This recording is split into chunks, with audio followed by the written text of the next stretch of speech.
They say when the shepherd is good, the sheep sleep in peace. I used to believe that before I met Apostle Justus. His name echoed through the city like a divine chant, Apostle Justus. Man of God. Man of the people. Man of mystery, miracles, and magnetic sermons. They called him the fire of revival. They said his voice could melt sin off your soul. Women cried when he preached. Men fell to their knees. Children said he looked like Jesus in a suit. Every Sunday, the pews overflowed. The choir never missed a note. People gave like they were paying for heaven. And there he was. Tall. Clean. White robes that shimmered in the light like they were stitched by angels. Always smiling. Always stretching out his hand to bless. And when he laid that hand on your head, it felt like heaven. Until it didn't. Sister Maria, he called me one Sunday, right after my first service. I was still wiping tears from my eyes. The sermon had hit home. He touched my shoulder and smiled. The Lord led me to you, he said. You carry a heavy burden. I saw it in the spirit. My heart jumped. He saw me. He sensed me. He knew I was broken. He invited me to a private midweek prayer session. Just the two of us. Said God wanted to heal me, personally. I was flattered. Honored, even. How many people get handpicked by Apostle Justus himself? My mother always told me to be careful with men, but she never said anything about men of God. She didn't know they could be worse than the world. Wednesday came. And I came. Naive. Nervous. Desperate for peace. He greeted me like a father welcomes a prodigal child. The office was dim, filled with incense, and a soft gospel tune hummed from the background. He laid his hands on me, then closed his eyes. Then spoke in tongues. Violently. I knelt. I wept. Then he touched me, not the way pastors should. At first, I thought it was part of the prayer. Until the amen never came. I remember the first time it happened like it was yesterday. He whispered soft prayers, his voice so tender, it almost felt like an angel was speaking. But the moment his hand slid from my forehead to my neck, that's when the prayers turned into something else. I felt confused. Is this how God's hand is supposed to feel? Is this how salvation works? But then, I remembered. This was Apostle Justus. He's a man of God. He wouldn't hurt me. Would he? He told me to lie on the floor. Rest in the Holy Spirit, he said. He kneeled beside me, his voice full of authority. But the touch was different. It wasn't healing. It wasn't comforting. It was suffocating. I tried to speak, to ask if this was really God's will. But he silenced me with a prayer. His words wrapped around me like chains, locking me down. I couldn't move. Couldn't speak. All I could do was pray it would end. But it didn't. It only got worse. It felt like he was devouring me, piece by piece. Every time I tried to resist, every time I fought to get away, he would just smile and tell me how much God loved me. How much he had chosen me. How special I was. His words were poison, but I drank them anyway. Because I didn't know any better. When it was over, I was left alone, trembling on the floor, unsure of what had just happened. I wanted to scream. I wanted to run. But I couldn't. Apostle Justus was a man of God, after all. The people adored him. The congregation trusted him. Who would believe me?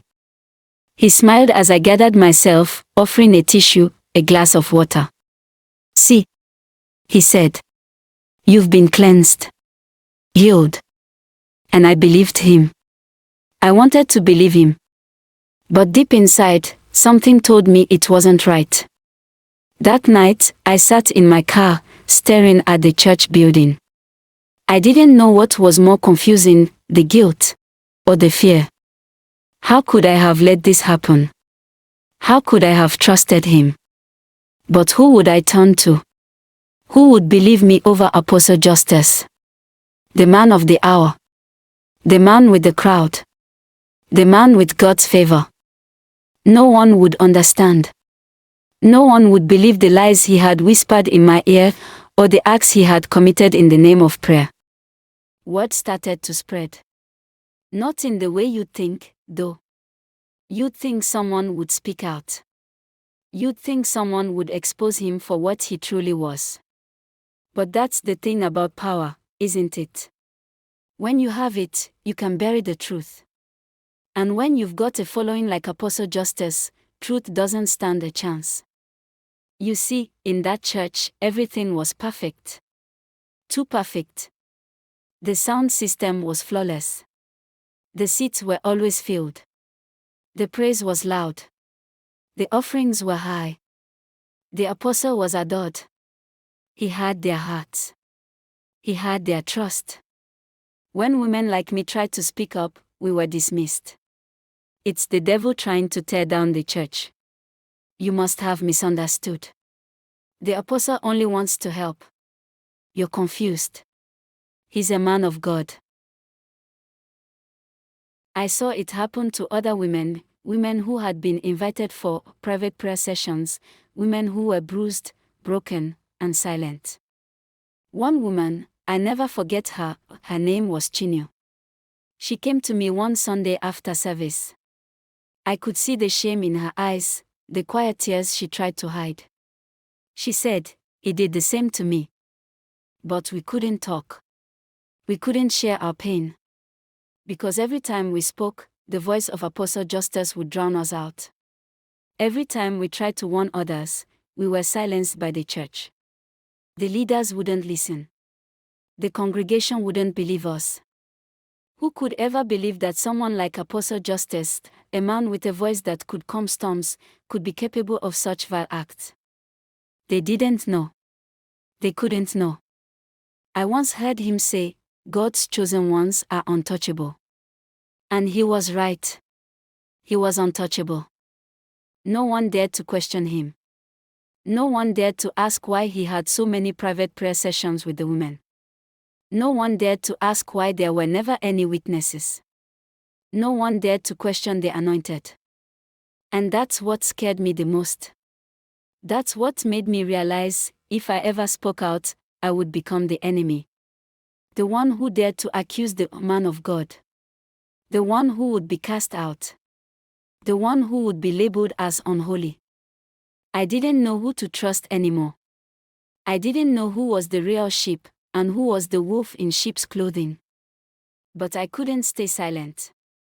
I couldn't live in this prison anymore. So I whispered to Chinyo, "We need to warn the others." But we were too afraid. There were too many of them, the people who believed in him, the people who would never see what we had seen. The people who trusted Apostle Justus more than they trusted us. Now, you might think it all ended with one brave soul standing up, one voice to expose the truth. But no. The truth is Apostle Justus didn't have to silence us. His followers did it for him. They turned on us, mocked us, drove us into the shadows. And so, Apostle Justus continued. Untouchable, unchallenged, and revered. Silence is a heavy price to pay. But it's one that comes easy when you're trapped. When your only escape is hiding your pain behind a mask of faith. It wasn't just about fear anymore. It wasn't just about wondering if people would believe us. It was about survival. You see, Apostle Justus didn't need to threaten us directly.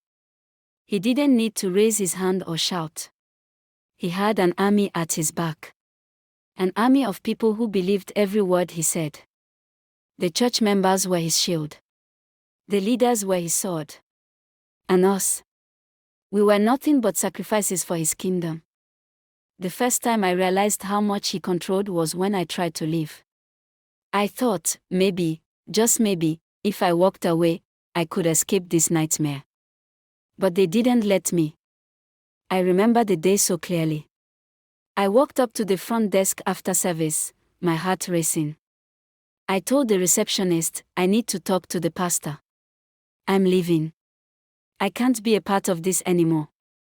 The moment I said it, her smile dropped. Her eyes turned cold. She called someone. And within minutes, I was in a back room with 2 other church leaders. They didn't ask me why I wanted to leave. They didn't ask what had happened. They didn't care. All they asked was, are you sure about this? Because once you leave, you'll never come back. The apostle will be deeply disappointed. He will pray for you, but you'll be on your own. The guilt they made me feel was suffocating. I realized then, this wasn't just about faith anymore. This wasn't about God. This was about control. Apostle Justus controlled everything, every thought, every prayer, every decision. But I wasn't the only one. I wasn't the only one who tried to break free. There was Chinyu, who tried to leave after he touched her too much. There was Ngozi, who didn't even last a week before she ran away in the middle of the night. There was Mary, who lost her job because she couldn't keep up with the constant donations and gifts to the church. They told her it was God's will, but she knew the truth.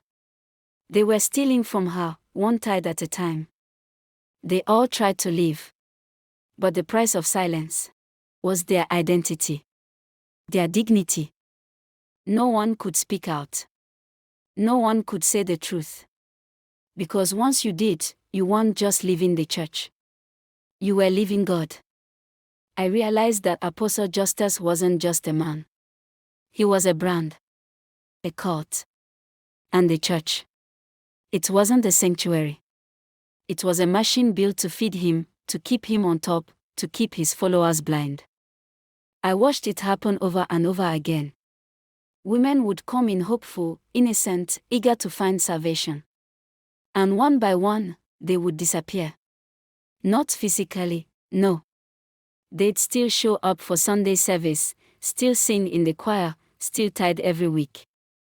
But inside, they were lost. Inside, they were broken. Inside, they were no longer women of God. They were just shadows. And the worst part was knowing that Apostle Justus didn't even care. He didn't care about us. He didn't care about the women he used. He only cared about his throne, his power. And as the years went on, I realized that he would never be stopped. Because nobody would ever dare to stand against him. Not when he had so many people who worshipped him. Not when he had a hold on their very souls. But I couldn't stay silent anymore. I couldn't pretend I didn't know the truth. Because silence was the one thing he wanted most. It's time to speak out. It's time to tear down the altar he built. Because no one deserves to be preyed upon in the name of God. No one should ever have to pay the price of silence. I never thought this day would come. I never thought I would have the courage to do what I'm about to do. But here we are. Here I am. You see, the truth never stays buried forever. The darkness never stays hidden forever. And while Apostle Justus thought he could keep us under his spell, while he believed his empire of lies was untouchable, he made one fatal mistake. He underestimated us. He thought we would stay silent. He thought he could control the narrative.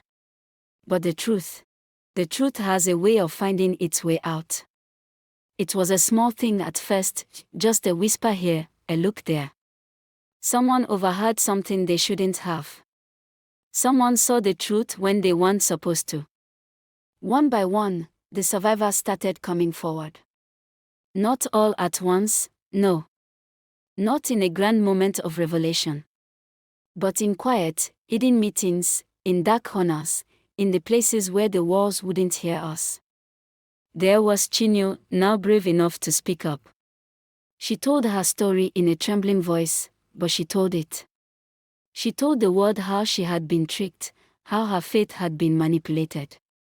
How she had been touched, abused, and discarded like she was nothing more than a pawn in his twisted game. Then there was Ngozi. She didn't say much, but her eyes spoke volumes. She showed us the scars, the bruises, the moments of brokenness that no one ever saw, not even when she sat next to Apostle Justus on stage, pretending everything was perfect. And there were more.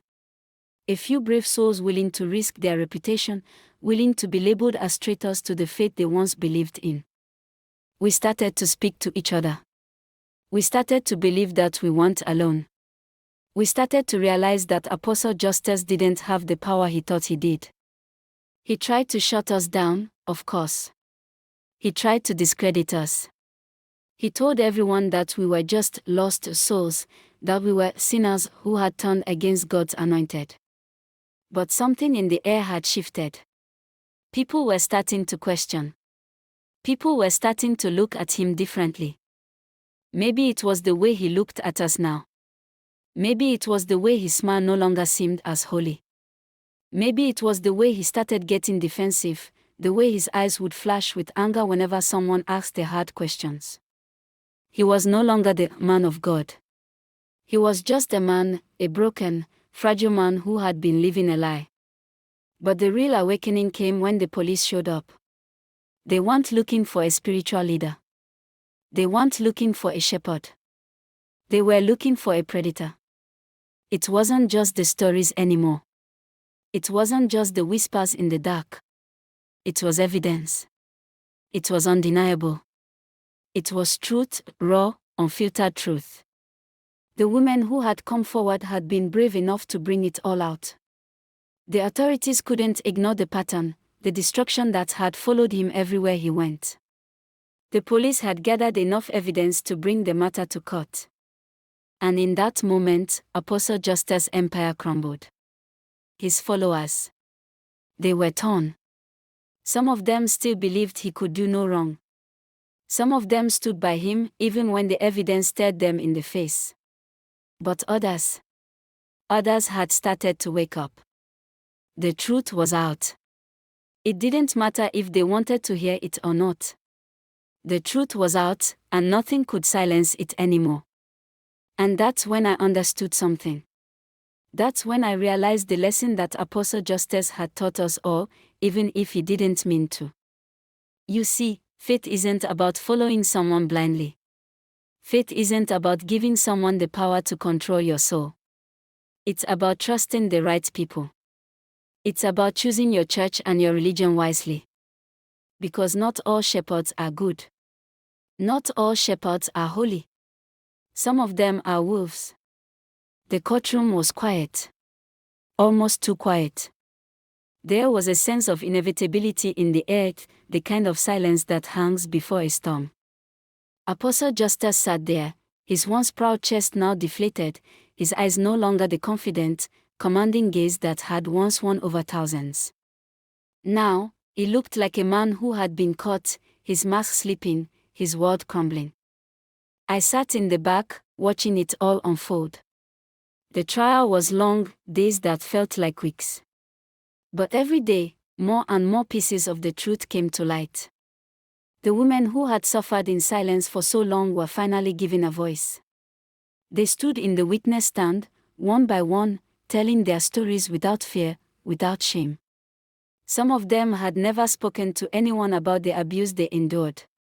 But now, in this moment, they spoke for themselves, they spoke for each other, and they spoke for every woman who had been broken under the guise of a prayer.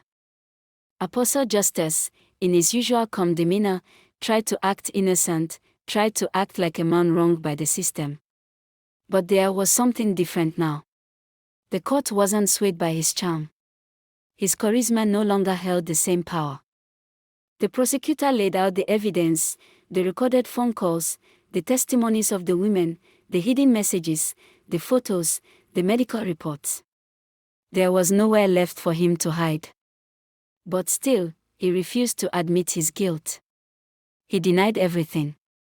Even as the weight of the evidence bore down on him, he remained defiant. I remember when they called my name. When I was asked to testify, I hesitated. I had been running from this moment for so long, had been afraid of the consequences. I had been afraid of losing everything, my reputation, my peace, my faith. But I knew I had no choice now. There were too many lives at stake. Too many souls that had been crushed. When I stepped into the witness stand, I looked at Apostle Justus for the first time in months. For a moment, I saw the man I had once believed in. I saw the man who had promised to help me, to guide me, to pray for me. But now, I didn't see a man of God. I saw a predator. A man who had used his position for power.